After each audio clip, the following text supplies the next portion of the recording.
Before this war was about land, it was about promises. A century ago, under the fading shadow of the Ottoman Empire, two nations were imagined, both believing history owed them a home. In 1917, Britain drew lines across ancient deserts and called it diplomacy. Faith became geography. Words became borders. And from that moment, every map carried a wound. Empires collapsed, new states rose, and generations inherited the same impossible question: who belongs? From the Balfour Declaration to the wars of 1948, 1967, and today, the story of Israel and Palestine isn't just about territory. It's about memory, faith, and the cost of promises made by men who never lived to keep them. Before the world spoke of borders, this land lived by faith. For centuries, Palestine was not a nation but a crossroads, a meeting place of prophets, traders, and empires. Under the Ottoman Empire, it was part of a vast realm that stretched from the Balkans to Arabia. Jerusalem was a city of call to prayer and church bells, where languages blended in the air. Jews, Christians, and Muslims shared its narrow streets, each tied to the same soil in a different way. In the 19th century, life moved at the rhythm of seasons, not politics. Farmers harvested olives and wheat on land passed down through generations. Merchants sold spices and silk brought from Damascus and Cairo. Pilgrims came to pray where faiths overlapped, and the empire's law, though distant, kept the balance. It was not perfect, but it was peace built on familiarity. Then came the stirrings of change. Across Europe, nations were rising, and with them came new ideas: identity, independence, destiny. For the Jewish people, centuries of exile had created a longing that words could no longer contain. Waves of immigrants began to arrive, driven by persecution and the dream of return. They bought land, planted new fields, built schools, and revived an ancient language. For many locals, this arrival was met with curiosity, even cooperation. The land seemed wide enough for all who cherished it. But beneath the surface, ownership began to shift. What had once been a shared landscape of faith quietly became a question of belonging. The Ottomans, burdened by war and decay, watched from afar as new loyalties took root. They did not see it yet, but the balance that had held for centuries was beginning to tilt. The age of empires was ending. And with its fall, a new kind of map would be drawn, one carved not by terrain, but by belief. But as the empire crumbled, foreign powers began to imagine their own future for this land. The First World War reshaped the world, but in the deserts of the Middle East, it reshaped destiny. As the Ottoman Empire began to collapse, Britain saw opportunity. Control of Palestine meant access to trade routes, oil, and influence. But to secure victory, they needed allies, and so began a web of promises that would outlast the war itself. In 1915, British officials assured Arab leaders that, if they rose against the Ottomans, they would gain independence when the war was over. This understanding, written in the McMahon-Hussein correspondence, inspired revolts across Arabia. Arab fighters believed they were battling for freedom, not for someone else's empire. At the same time, far from the deserts, another letter was being prepared in London, one that would rewrite the future of the same land. In 1917, the Balfour Declaration was issued, declaring British support for a national home for the Jewish people in Palestine. It was celebrated across Europe as a gesture of hope after centuries of exile and persecution. But for those already living on the land, it was a promise they had never agreed to. Two commitments, two peoples, one territory. Britain had pledged the same ground twice, and both sides believed the words were meant for them. The empire that claimed to bring order had instead planted contradiction. What had been diplomacy now became division. When the war ended, the victorious powers gathered to redraw the map of the world. The lines they drew in distant rooms sliced through histories and homes. The Balfour Declaration, once a letter of sympathy, became a blueprint for struggle. It was not greed alone that shaped those borders, but ambition disguised as justice. A nation was promised, but the cost of that promise would echo for generations. When the guns fell silent, the Middle East awoke to find its future already divided. After the war, the British flag rose over Jerusalem, and with it came a new kind of empire, one that ruled through administration instead of conquest. The League of Nations granted Britain control over Palestine, calling it a mandate, A temporary stewardship meant to prepare the land for self-governance. But self-governance for whom? That question would soon consume everything. In the 1920s, waves of Jewish immigrants continued to arrive, escaping persecution in Europe and inspired by the Zionist vision of a homeland reborn. They built new communities across the countryside, kibbutzim, that turned barren land into fields of wheat and citrus. The Hebrew University opened its doors in Jerusalem, teaching a new generation to think in an ancient language brought back to life. There was energy, ambition, and the unshakable belief that a nation was being rebuilt from memory. But the Arab population saw a different story unfolding. They watched land ownership shift from local farmers to foreign settlers. They saw villages absorbed, traditions displaced, and the promises made by Britain fade into silence. Political movements began to rise, calling for independence and the end of mass immigration. In the markets of Jaffa and the mosques of Jerusalem, leaders warned that their homeland was slipping away. Britain found itself trapped between two visions of the same future. Its soldiers patrolled the streets while its diplomats issued new policies that pleased no one. Each act of compromise only deepened mistrust. Newspapers filled with anger and violence began to flare. By the 1930s, the land had become a place of tension more than trade. The Arab Revolt of 1936 erupted in strikes, riots, and rebellion against both the British and the growing Jewish presence. It was the first fracture, a glimpse of what would come. What had begun as two nations building side by side was now two nations staring across a widening divide, both convinced that time itself was on their side. By the time the world went to war again, peace in Palestine was already gone. The Second World War changed everything.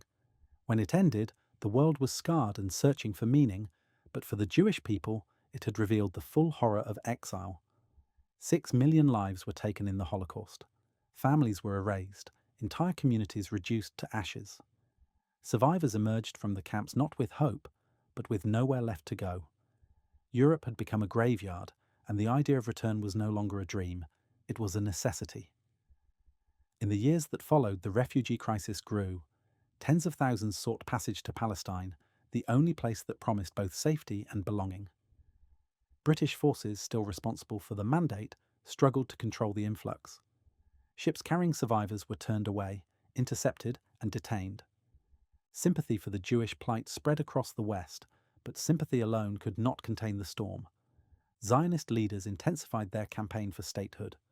Underground organizations, once defensive, now turned militant. Britain, exhausted and weakened by war, could no longer hold the region together. In 1947, the United Nations proposed a solution. 2 states, one Jewish and one Arab, sharing Jerusalem as a divided capital. It was an attempt to solve the unsolvable. The Jewish leadership accepted the plan. The Arab League rejected it, believing it violated both justice and sovereignty. When Britain withdrew, the fragile balance collapsed. Fighting erupted in towns and villages across the land. Neighbours who had once traded now fought from house to house. In May 1948, Israel declared its independence. The next day, armies from surrounding Arab nations invaded. What followed was war, chaos, and the reshaping of an entire region. Israel survived, but at a cost. Over 700,000 Palestinians fled or were forced from their homes. Their exile became known as the Nakba, the catastrophe. One people's return became another's loss. For some, it was redemption. For others, it was ruin. The world watched a new nation rise and an old one disappear from the map. The First War did not end the story. It began a new one. In 1948, after the declaration of Israel's independence, 5 Arab nations invaded, believing they could erase the new state before it took root. What followed was months of brutal fighting, sieges, and sudden victories. Against overwhelming odds, Israel survived. Armistice lines were drawn, and what was meant to be a temporary ceasefire became a permanent map. These borders, fragile and unfinished, would become the seeds of every war that followed. In the decades that came next, the Middle East became a chessboard of alliances, revolts, and rivalries. Refugees filled camps across Lebanon, Syria, and Jordan. For the Palestinians, exile hardened into identity. For Israel, survival became a mission that never ended. Then came 1967. 6 days that changed the shape of the world.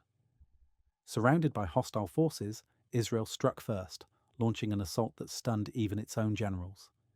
In less than a week, it seized the Sinai Peninsula, Gaza, the West Bank, and East Jerusalem. The victory was absolute. The map was rewritten once again. But within triumph lay the beginning of a new burden, the weight of occupation and the question of what it meant to hold both power and land that others still called home. 6 years later, the Yom Kippur War erupted. On a day of fasting and prayer, Egyptian and Syrian forces attacked without warning. Israel was caught off guard. The battles that followed were fierce and devastating. Though Israel pushed back and held the lines, the cost in lives and faith was immense. The illusion of invincibility was gone. By 1979, exhaustion turned to diplomacy. Egypt became the first Arab nation to sign peace with Israel, trading territory for recognition. It was a fragile hope, one built not on victory, but on fatigue. Each war had redrawn the borders, but blurred the meaning of peace. The conflict no longer needed empires. It had become one. The decades that followed were filled with attempts to heal what history had torn apart. In the 1990s, after years of bloodshed and silence, a new language of peace began to form. The Oslo Accords promised recognition, coexistence, and the hope that two nations could finally share one land. Handshakes were exchanged, cameras flashed, and the world believed the war might finally be ending. For a moment, the air in Jerusalem carried a different kind of silence, one that sounded like possibility. But peace built on paper does not erase pain. The promises of Oslo faded as settlements expanded, checkpoints multiplied, and mistrust returned. The First Intifada had already shown the world that resistance was not only fought with weapons, but with stones and voices. The Second Intifada, years later, would turn that defiance into open war. Suicide bombings and military raids replaced negotiation. Streets once filled with merchants became battlegrounds. Hope hardened into anger. Out of the chaos, new powers emerged. Hamas rose in Gaza, claiming both political authority and armed resistance. The Palestinian territories split, not only from Israel, but from themselves. Israel, scarred by waves of violence, built a wall, miles of concrete and wire stretching across the landscape. It was meant to create security, but it also created separation. For many, it became the physical symbol of what peace had failed to achieve. The years that followed blurred into cycles of retaliation and mourning, airstrikes over Gaza, rockets over Tel Aviv, ceasefires that held for weeks before shattering again, each side burying its dead, each side telling its story. The same peace was signed again and again, only the dates changed. And every generation that inherited the conflict also inherited the memory of why it began. History is not just a story of borders, it is a story of memory. From empires and declarations to wars and walls, the land between the river and the sea has carried more than just people. It has carried meaning. Every empire that claimed it, every nation that fought for it, and every faith that prayed within it has left behind a version of truth. This story began with an empire's collapse and a promise written in ink. It passed through generations who built, rebelled, and rebuilt again. It became a tale of exile and return, of survival and loss, of the endless tension between belonging and control. What began as faith became territory. What began as identity became ideology. The question now is not who owns the land, but whether two nations can share the same memory without erasing each other. Can history be remembered without reopening the wound it left behind? Can faith exist without fear? True peace will not come from new maps or treaties. It will not come from stronger walls or better weapons. It will come from trust, the one resource this land has always lacked and always needed. A trust that sees not who was first, but who is still willing to stay. Because every empire falls, every border shifts, but the people remain, walking the same streets, praying to the same sky, and mourning the same losses. The land remembers them all. The story of Israel and Palestine is not only about who was promised what, but about how humanity defines home. It is the oldest struggle of all, between memory and belief.